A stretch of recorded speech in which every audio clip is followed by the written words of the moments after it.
Je ne connais pas.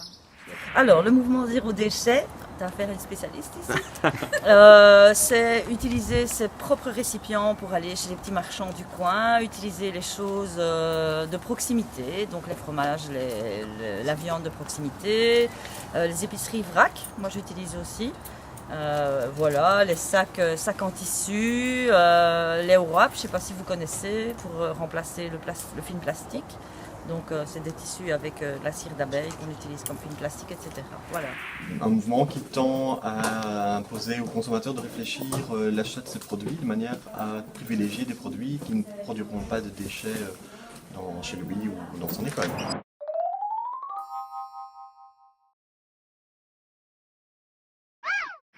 Dans mon quotidien, je fais attention de ne pas faire trop de déchets. Quoi. J'ai un compost, je trie mes déchets. Je le fais, oui. Alors on serait certainement prêt à s'investir dedans, donc d'abord pour des objectifs environnementaux, on peut réduire ainsi le nombre de déchets présents dans l'école, ça vaut certainement la peine. Et puis après, il faut se rendre compte qu'il y a des difficultés à la gestion de poubelles dans une école. Il faut qu'elle soit vidée, il faut que le tri se passe bien, ce qui n'est pas toujours le cas, et ça a un coût.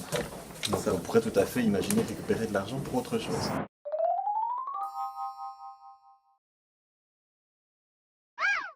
Parce que ce sont dans les petits gestes de la vie quotidienne qu'on peut réduire la pollution.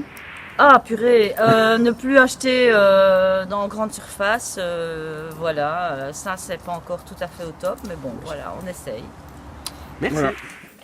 D'abord, moi je ne le ferai pas tout seul, il faut qu'on puisse réunir les étudiants, au moins leurs délégués, et juger de l'adhésion des autres au projet, parce que vraiment, si moi je décide tout seul, par exemple demain, de ne plus mettre de poubelles dans les classes, ce qui va se passer, c'est pas qu'il n'y aura plus de déchets, c'est juste qu'il faudra ramasser les déchets. Donc si on veut faire ça, c'est quelque chose qu'on devrait sans doute réfléchir ensemble et puis mettre en place graduellement. Dire par exemple dans un premier temps, on ne veut plus de déchets de tel type, plus de déchets de tel type.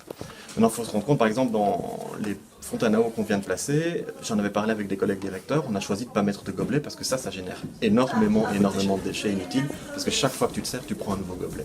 Donc ça, c'était un premier pas, mais on pourrait imaginer aller plus loin, avec votre soutien.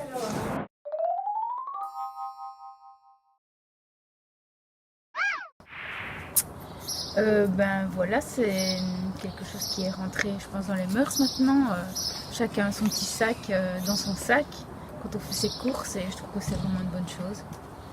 Ben voilà, merci. Je n'utilise même plus les sacs réutilisables qu'on me donne chez le marchand, j'utilise des sacs en tissu que j'ai dans mon sac. Je suis forcément plutôt pour, même si, à titre personnel, très souvent, je me retrouve à devoir mettre des choses plein mes poches parce qu'en fait, j'ai bien sûr pas pensé à prendre mon sac réutilisable pour aller au magasin.